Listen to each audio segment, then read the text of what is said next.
Hello my dear students, good morning. ఈరోజు 9th class మ్యాథమెటిక్స్లో 1.2 చూసుకుందామండి. 1.1 last వీడియోలో అయిపోయింది కాబట్టి 1.2 చూద్దాం. Yes, state whether the following statements are true or false, justify your answer. ఈ following statements కొన్ని statements ఇచ్చాడండి. 1 2 3 statements ఇచ్చాడు. అవి ట్రూనా ఫాల్సా? ఒకవేళ ఫాల్స్ అయితే జస్టిఫై యువర్ ఆన్సర్, రీజన్ చెప్పు. ట్రూ అయినా కూడా రీజన్ చెప్పు అన్నాడు. Let us see. yes, every irrational number is a real number. ఒక రియల్ నంబర్, ప్రతి ఇర్రేషనల్ నంబర్ కూడా రియల్ నంబర్ ఏంటండి. అసలు రియల్ నంబర్స్ అంటే ఏమిటి అవి తెలుసుకోవాలి కదా. చూద్దాం. చూడండి, ఇప్పుడు క్యూ రేషనల్ నంబర్స్ అండి. రేషనల్ నంబర్స్ అంటే ఏమిటి? ఇది చూడండి, న్యాచురల్ నంబర్స్, ఈ subset to whole numbers, subset to integers, subset to integers, subset to rational numbers. అంటే క్యూ రేషనల్ నంబర్స్. ఇవన్నీ కలిస్తే గానీ క్యూ అండ్ ఇర్రేషనల్ నంబర్స్ కలిస్తే గానీ రియల్ నంబర్స్ అవుతాయి. అది దాని పద్ధతి అండి. అంటే న్యాచురల్ నంబర్స్ ఇది ఇలా కాకుండా ఇలా చూద్దాం. చూడండి, ఇవి న్యాచురల్ నంబర్స్ సెట్ అనుకుందాం. అంటే 1 2 3 4 5 6 సో ఆన్. నెక్స్ట్ దీనికి 0 ఒకటి కలిపామనుకోండి, ఈ 0 ఈ న్యాచురల్ నంబర్స్ మొత్తాన్ని మనం ఏమంటాం? హోల్ నంబర్స్ అంటాం. దీన్ని ఈ న్యాచురల్ నంబర్స్ ఈ 0 ఒకటి కలిపితే మొత్తాన్ని ఏమంటాం? హోల్ నంబర్స్ అంటాం. ఎస్, హోల్ నంబర్స్ కి ఇంకేం కలపాలి? మనం మైనస్ వాల్యూస్ కలపాలండి. మైనస్ వాల్యూస్ అంటే -1 -2 -3 అట్లా చాలా ఆ విధంగా -3 -2 -1 ఇవన్నీ కూడా మైనస్ వాల్యూస్ కలిపామనుకోండి, ఇవి మనకు ఇంటీజర్స్ అవుతాయండి. అంటే న్యాచురల్ నంబర్స్ కి 1 2 3 4 5 6 7 సో ఆన్ కి 0 కలిపితే హోల్ నంబర్స్, ఆ హోల్ నంబర్స్ కి మైనస్ వాల్యూ కలిపితే అప్పుడు minus values, zeros, plus values అంటే పాజిటివ్ నంబర్స్ అంటే కౌంటింగ్ నంబర్స్ అన్ని కలిపి మనకి ఇంటీజర్స్ అవుతాయండి. ఎస్, వీటికి మనం ఏం కలపాలి? p/q రూపంలో q does not equal to 0 అంటే ఫ్రాక్షన్స్ కలపాలండి. అవి ఎలా ఉండాలి? p/q రూపంలో ఉండాలి. q does not equal to 0 అంటే డినామినేటర్ 0 అవ్వకూడదు. అటువంటి ఫ్రాక్షన్స్ అన్నీ కలిపితే మనకు ఏమవుతాయి? ఇవి అవుతాయండి, రేషనల్ నంబర్స్ అవుతాయి. ఇక ఇర్రేషనల్ నంబర్స్ ఉన్నాయండి. ఇర్రేషనల్ నంబర్స్ అంటే ఒక 2 minutes చెప్పరా మీకు? ఎస్, 2 minutes 1 minute చెప్తాను. ఏమిటంటే మనకు ఇటు √5 ఉందనుకోండి, మనం లేకపోతే ఇది √4 ఉందనుకోండి. √4 అంటే కరెక్ట్ గా మనకు స్క్వేర్ రూట్ 2 వస్తుంది. స్క్వేర్ రూట్ ఆఫ్ 4 కి 2 వస్తుంది. రూట్ వాల్యూ 2 వస్తుంది. మరి దీనికి ఎంత అంటే ఎంతో వస్తుందండి. 2.125 ఇక ఎంత దూరం ఉన్నాయండి. అంటే డెసిమల్స్ వస్తూనే ఉంటాయి. 100లో 1000లో 10,000లో ఆ విధంగా పెరుగుతూనే ఉంటాయి. ఈ ఎండ్ అవ్వవు. అటువంటి వాటిని ఎక్కడా టెర్మినేట్ అవ్వవు. టెర్మినేట్ అంటే ఆగవు. మనం భాగిస్తే ఎక్కడా ఆగదు. అదే విధంగా ఈ యొక్క ఒక ప్యాటర్న్ లో కూడా ఉండదు. 5.1 1 2 3 1 2 3 1 2 3 1 2 3 అట్లా రికరింగ్ గా కూడా రాదు. ఏదో ఒక విధంగా ఒక పద్ధతి లేకుండా ఎంత దూరం అయినా సరే చేసుకుంటా ముందుకు వస్తానే ఉంటాయి భాగిస్తున్నప్పుడు. అటువంటి వాటిని మనం ఇర్రేషనల్ నంబర్స్ అంటామండి. ఇవి ఇర్రేషనల్ నంబర్స్. ఇవి దీన్ని Q1 చూపెడతాం. ఈ రెండింటినీ కలిపితే మనకు వచ్చేది ఏంటంటే రియల్ నంబర్స్ అండి. అంటే రేషనల్ నంబర్స్ ఇవన్నీ కలిపితే రేషనల్ నంబర్స్ కదా. ఇవి ఇర్రేషనల్ నంబర్స్ కదా. ఇర్రేషనల్ నంబర్స్ అంటే తెలుసు కదా. √5 √3 √7 5 ఇటువంటివన్నీ కూడా ఇర్రేషనల్ నంబర్స్ అండి. ఈ రెండింటినీ కలిపితే మనకు రియల్ నంబర్స్ వస్తుంది. ఇంతవరకు అర్థమైంది కదా. మన క్వశ్చన్ ఏమిటి? ఎవ్రీ ఇర్రేషనల్ నంబరు, ప్రతి ఇర్రేషనల్ నంబర్ కూడా రియల్ నంబర్సా? ఎస్, ప్రతి ఇర్రేషనల్ నంబర్స్ అన్ని కూడా ఈ మొత్తంలో రియల్ నంబర్స్ లో ఉన్నట్టే కదా. ఏది లేదు, ఈ ఎన్నైతే ఇర్రేషనల్ నంబర్స్ ఉంటాయో అన్ని కూడా రియల్ నంబర్స్ లో ఉండట్లే కదా. అది వాడు అడిగింది కరెక్టే కదా. ఎస్, దీనికి మనం ట్రూ అని పెట్టుకుంటాం. అయితే మనం ఈ ఎన్ని ఏది చూపెట్టాలా, ఈ ఎన్ని ఏది చూపెట్టాలంటే కష్టం కదా. ఇదంతా మేము ఎక్స్ప్లెయిన్ చేయడానికి మీకు అర్థం కావడానికి మనం చూపెడుతున్నాం. ఎస్, ఈ ఇర్రేషనల్ నంబరు రియల్ నంబర్ లో ఉందా లేదా. Yes, √5 is irrational number belongs to the real number అని రాసేసుకోవటమే ఉంది కదా. ఎగ్జాంపుల్ ఇది కాదు లేదా ఇది అవును అని చెప్పడానికి ఒక ఎగ్జాంపుల్ ఇస్తే సరిపోతుంది. ఎస్, √5 బిలాంగ్స్ టు ది అంటే దానికి చెందుతుంది. దేనికి చెందుతుంది? రియల్ నంబర్ చెందుతుంది అనే ఎగ్జాంపుల్ ఇస్తే సరిపోతుంది మనకు. ఎస్, ట్రూ అని పెట్టుకొని ఎగ్జాంపుల్ ఒకటి ఇవ్వండి. Yes, √5 of the √3 belongs to the irrational number. Irrational number అంటే రేషనల్ నంబర్ అది, ఇదేమో ఇర్రేషనల్ నంబర్. అండర్స్టాండ్? అంటే ఇది ఇర్రేషనల్ నంబరే కదా, ఇది sorry √3 belongs to the real number. Yes, అంతవరకు సరిపోతుంది. ఎస్, నెక్స్ట్ చూద్దామండి. Every point on number line is of the form √m when m is a natural number. ఒక నంబర్ లైన్ తీసుకుందామండి. ఫస్ట్ ఇది ఈ నంబర్ లైన్ లో ఇక్కడి నుంచి 0 1 2 3 4 5 6 7 8 ఇటే ఉంటే మనకు -1 -2 -3 సో ఆన్ ఇట్లా కదా ఉండేది మనకు. ఈ నంబర్ లైన్ మీద చూడండి, ఎవ్రీ పాయింట్ ఆ number line is of the form √m. √m గా ఉందా? √m గా ఉంది చూద్దాం. చూడండి, ఇప్పుడు ఇది 1 తీసుకున్నాం చూడండి, √1 దట్ ఈస్ ఈక్వల్ టు 1. అదే విధంగా √2 తీసుకుందాం చూడండి, √2 తీసేసుకుంటే 1.5 వస్తుంది. ఎంతో కొంత వస్తుంది. ఎంత వచ్చినా కూడా ప్రతి నంబర్ కూడా మనం ఐడెంటిఫై చేయొచ్చు కదా. ఎస్, అదే √4 తీసుకుందాం చూడండి, √4 అంటే వాల్యూ ఇది square root of 8 up to 9 దాకా 9 తీసుకు square root of 9 is equal to ఈ రూట్ వాల్యూ 3. అట్లా ప్రతి నంబర్ కు ప్రతి పాజిటివ్ నంబర్స్ కూడా మనం √m ఫార్ములాలో మనం రాయొచ్చు. దేనికి? ప్రతి పాజిటివ్ నెంబర్స్ కి, అంటే ప్రతి నేచురల్ నంబర్స్ కి ఈ నంబర్ లైన్ మీద. కానీ నెగిటివ్ చూద్దాం చూడండి. నెగిటివ్ చూస్తే √-1 ఏమవుతుందండి అంటే -1 into -1 is equal to -2 plus 1 into 1 అవుతుంది. ఈజ్ ఈక్వల్ 1 అవుతుందా కదా? మరి 1 అనేది ఎక్కడ ఉంది ఇక్కడ? అంటే మైనస్ వాల్యూలకు ఉండదండి. ఈ ఫామ్ లో మైనస్ వాల్యూని రాయలేము. √-4 అనుకుందామండి. √-4 కి స్క్వేర్ రూట్ ఆఫ్ -4 అనుకుందాం ఉంటుంది. దీనికి రూట్ ఎంత? 2 అవుతుంది. 2 ఎక్కడ ఉంది? ఈ మైనస్ వాల్యూలో 2 లేదు కదా. అంటే ఈ వాల్యూస్ ని √m square root of m form లో మనం రాయలేము. ఇది ఫార్మ్ ఆఫ్ √m ఫామ్ లో రాయలేము. ఎందుకంటే ఇది -2 into -2 రాసినా కూడా -2 ప్లస్ 2 to 4 వచ్చేస్తుంది కాబట్టి. కానీ 4 ఎక్కడ -4 కదా, ఇది ఉండవలసింది. దీన్ని స్క్వేర్ రూట్ కడితే 2 వచ్చింది. వస్తే మైనస్ లో రావాలి కదా, కానీ ప్లస్ లో వచ్చింది కదా.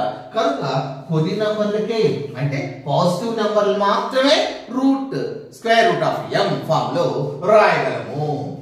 when m is a natural number, ఈ నేచురల్ నంబర్ ఫామ్ లో ఉంటేనే మనం రాయగలము. కానీ ఇందులో ఉంటే మనం రాయలేము. నెగిటివ్ వాల్యూస్ లో ఉంటే రాయలేము. ఇటు లెఫ్ట్ సైడ్ కి వస్తే వాటిని రాయలేము 0 తర్వాత. దట్ ఈస్ కనుక రాయలేము. కాబట్టి ఇది మనకి ఏంటంటే ఇది రాదు, ట్రూ కాదు, ఫాల్స్. ఇది Are you able to understand? ఇంకా ఎగ్జాంపుల్ ఏమంటే -√4 is equal to 2. Yes. Next, every real number is a irrational number. ఇక్కడ చూడండి, ఎవ్రీ రియల్ నంబర్ అంట. రియల్ నంబర్స్ అంటే తీసుకున్నాం కదండి, అంటే rational numbers plus irrational numbers కలిపితే కనుక మనకు రియల్ నంబర్స్ వచ్చేది. మనకు ఇలా ఎక్స్ప్లెయిన్ చేసుకున్నాం కదా ఫస్ట్ దాంట్లో. Every real number is an irrational number. ఈ రియల్ నంబర్ లో ఉన్నవన్నీ కూడా అంటే ఈ natural numbers, whole whole numbers, next integers, rational numbers, ఇవన్నీ కూడా కలిస్తే కదండి మనకు ఇవయ్యేది. ఇవన్నీ కలిస్తే రేషనల్ నంబర్స్ అవుతాయి. ఇవై ప్లస్ ఇర్రేషనల్ నంబర్స్, ఇవన్నీ కలిస్తే అవుతాయి రియల్ నంబర్స్. ఇక్కడ అడిగితే ఏమిటి? Every real number, real number లో ఉన్నటువంటి ప్రతిదీ కూడా ఇర్రేషనల్ నంబరా? ఎందుకుంటుంది? రియల్ నంబర్ అంటే ఈ రెండు కలిస్తే కదా. ఇందులో ఉన్న నంబర్లు ఇర్రేషనల్ నంబర్స్ కావు కదా, అవునా కదా? పైదానికి కాంట్రరీ అండి, దీనికి ఫస్ట్ దానికి కాంట్రరీ. ఎవ్రీ రియల్ నంబరు, ప్రతి రియల్ నంబర్ కూడా ఇర్రేషనల్ నంబరా? కాదు. ఓన్లీ ఇర్రేషనల్ నంబర్సే రియల్ నంబర్ సంబంధించి ఉంటాయి. రేషనల్ నంబర్స్ రియల్ నంబర్ సంబంధించి ఉంటాయి కానీ ఇర్రేషనల్ కావు. Are you able to understand? yes. ఇంకేమైనా ఎగ్జాంపుల్ రాయాలి అంటే √4 = 2. yes. అంటే ఇది రియల్ నంబర్ ఏమో కానీ ఇర్రేషనల్ నంబర్ కాలేదు. yes. ఇది ఫాల్స్ అంటే పైది ట్రూ, ఈ రెండు false. Next 2. Are the square roots of positive integers irrational square roots of the positive integers అండి. పాజిటివ్ ఇంటీజర్స్, అసలు ఇంటీజర్స్ అంటే ఏమిటి? ఇవి కదా నంబర్ లైన్ మీద 0 అనుకుంటే 1 2 3 4 5, ఇటు వచ్చేటప్పటికి -1 -2 -3 సో ఆన్, ఇది సో ఆన్, ఇవన్నీ కూడా ఇవి పాజిటివ్ ఇంటీజర్స్. ఇవి అన్ని కూడా ఇంటీజర్స్. పాజిటివ్ ఇంటీజర్స్ అంటే ఇక్కడ నుండి ఇక్కడ వరకు ఇవన్నీ కూడా పాజిటివ్ ఇంటీజర్స్ అండి. అంటే 0 కాకుండా మైనస్ వాల్యూస్ కాకుండా మిగతా అన్ని కూడా మనకి positive integers. Are square roots of positive integers rational numbers. చూద్దాం చూడండి. ఈ స్క్వేర్ రూట్ ఆఫ్ 1 కి 1 2 వచ్చేటప్పటికి 1 పాయింట్ ఏదో వస్తుంది. 3 వచ్చినా కూడా ఇక్కడ కూడా 3 వచ్చినా కూడా 1 పాయింట్ ఏదో వస్తుంది. ఇక్కడ 4 వచ్చింది అనుకోండి, √4 వచ్చింది అనుకోండి. ఎస్. మరి ఈ స్క్వేర్ రూట్ 2 స్క్వేర్ రూట్ 3 ఈ వేస్తే ఈ ఇర్రేషనల్ నంబర్స్ వచ్చినాయి. మరి స్క్వేర్ రూట్ ఆఫ్ 4 వేస్తే మనకు స్క్వేర్ రూట్ వచ్చింది కదా, స్క్వేర్ రూట్ ఆఫ్ 4 వేస్తే మనకు 2 వచ్చింది కదా. ఇది ఇర్రేషనల్ నంబరా? ఇది ఇర్రేషనల్ నంబర్ వచ్చింది, ఇది ఇర్రేషనల్ నంబర్ వచ్చింది. ఇది రాలేదు, ఇది రాలేదు. అదే విధంగా స్క్వేర్ రూట్ ఆఫ్ 9 వచ్చింది అనుకోండి 3, అదే 16 వచ్చింది అనుకోండి 4. అన్ని కొన్ని మాత్రమే కానీ అన్ని కాదు. అదే ఎవ్రీ కాదు. చూడండి, every are square roots of positive integers. ఈ స్క్వేర్ రూట్స్ అన్ని స్క్వేర్స్ వేస్తే, అన్నిటికీ స్క్వేర్స్ వేసేస్తే ఇర్రేషనల్ నంబర్స్ వస్తాయా? కాదు, రాంగ్. కొన్ని ఇర్రేషనల్ నంబర్స్, కొన్ని మాత్రం రేషనల్ నంబర్స్ వస్తాయి. Are you able to understand? yes. yes.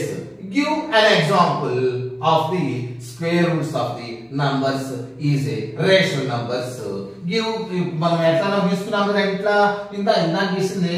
ఇక్కడ 0 1 2 3 4 5 సో ఇక్కడ -1 -2 -3 -3 ఈ విధంగా చూపెట్టండి. మనకు కావాల్సినవి ఇవి చూపెట్టండి. ఒకటి √1 = 1, √2 = 1.7 పెట్టుకోండి. √3 అదే విధంగా 1 పాయింట్ రాసేసుకుందాం. √4 = 2 అదే విధంగా √9 చూద్దాం 3, √16 చూద్దాం 4. ఆ విధంగా వచ్చేసినాయి కదా మనకు. ఇక్కడ కనపడలేదా? yes. ఇక్కడ √9 చూద్దామండి. √9 చూస్తే 3, అదే √16 చూద్దామండి 4, √25 చూద్దాం 5 వస్తుంది. కనుక కొన్ని మాత్రమే ఇర్రేషనల్ నంబర్స్. ఏమిటి? √2 √3 √5 √7 కొన్ని మాత్రమే ఇర్రేషనల్ నంబర్. ప్రతి పాజిటివ్ నంబర్స్ ఈ యొక్క ఇంటీజర్స్ లో ప్రతి పాజిటివ్ నంబర్ ఇర్రేషనల్ నంబర్ అవ్వదు. స్క్వేర్ వేసేస్తే మనకు కొన్ని మాత్రమే అవుతాయి. yes. కనుక మీరు రాయండి. ఏం రాస్తారు? the square roots of positive integers are irrationals. All positive integers are not all positive. ఇది రాస్తే మీరు ఈ విధంగా రాయండి. చూపెట్టేసి all positive integers square roots of all positive square roots of positive integers are not irrational అని రాయటండి. All square roots of positive integers are not irrational numbers. Example చూద్దాం చూడండి. Square root of 9 is equal to 3, square root of 16 is equal to 4 అని రాయండి. Next give an example of the square roots of the numbers of a rational number. ఇచ్చేసాం కదా, example already రాసేసాం కదా. yes, next చూద్దామండి ఇప్పుడు. yes, show how root 5 can be represented as the number line. Number line మీద route 5 అండి మనం చూద్దాం. ఇది 0, ఇది 1 యూనిట్, 2 యూనిట్, 3 యూనిట్స్ తీసేసుకుందాం. yes, show how 5 can be represented on the number line. ఈ నంబర్ లైన్ మీద రూట్ 5 ని మనం రిప్రజెంట్ చేయాలండి. రిప్రజెంట్ చేయాలంటే రూట్ 5 కదా, రూట్ 5 అంటే ఎంత అవుతుంది, 2 పాయింట్ ఎంత వస్తుంది కదా. మనం 2 యూనిట్స్ తీసుకుందామండి. 1 యూనిట్, 2 యూనిట్, ఇక్కడ నుండి ఇక్కడ తీసుకుందామండి. ఇటు మనం పర్పెండిక్యులర్ గా మనం ఏం చేద్దామంటే ఒక యూనిట్ తీసుకుందామండి. మనం ఇక్కడి నుంచి ఇక్కడికి ఎంత యూనిట్స్ అంటే స్కేల్ మీద యూనిట్స్ తీసుకుంటే ఈక్వల్ డిస్టెన్స్ వస్తాయి కదా ప్రతి యూనిట్ కి. 1 2 3 4 అటువంటి నంబర్స్ అన్నిటికీ కూడా ఈక్వల్ డిస్టెన్స్ వస్తాయి కదా. ఎస్, ఒక యూనిట్ అంటే ఇక్కడి నుంచి ఎంత ఉంటుందో ఇక్కడి నుంచి కూడా అంతే ఉంటుంది. ఇటు 2 యూనిట్స్ తీసుకున్నాం, ఇటేమో 1 యూనిట్స్ తీసుకున్నామండి. తీసుకొని మీరేంటి అక్కడ రాసేది పర్పెండిక్యులర్ గా ఉండాలి, అంటే 90 డిగ్రీస్ కు ఉండాలి. 1 యూనిట్ తీసేసుకొని దీన్ని కలపండి. ఇప్పుడు మనకి ఏం కనపడుతుంది, అంటే ఒక రైట్ యాంగిల్ ట్రయాంగిల్ కనపడుతుందా లేదా. దీనికి సి అని పేరు పెడదామండి. ఇక్కడ దీనికి బి అని పెట్టినా కూడా yes, triangle OBC is a right angle triangle. Right angle triangle అనగానే మనం ఒకటి గుర్తొస్తుంది, ఏమిటది, పైథాగరస్ సిద్ధాంతం. Hypotenuse square is equal to other squares of the 2 sides. అది ఏంటి అంటే దీని అర్థం ఏంటంటే ఓ రఫ్ గీసేసుకుందామా. ఎస్, ఇది 90 డిగ్రీస్ ఉంది, ఏ బి సి. ఇది రైట్ యాంగిల్ ట్రయాంగిల్ అనుకుందాం. రైట్ యాంగిల్ ట్రయాంగిల్ లో ఇది 2 యూనిట్స్, ఇది 1 యూనిట్ అనుకుందాం. అనుకున్నప్పుడు ఈ యొక్క పైథాగరస్ సిద్ధాంతం ఏంటి, AC square is equal to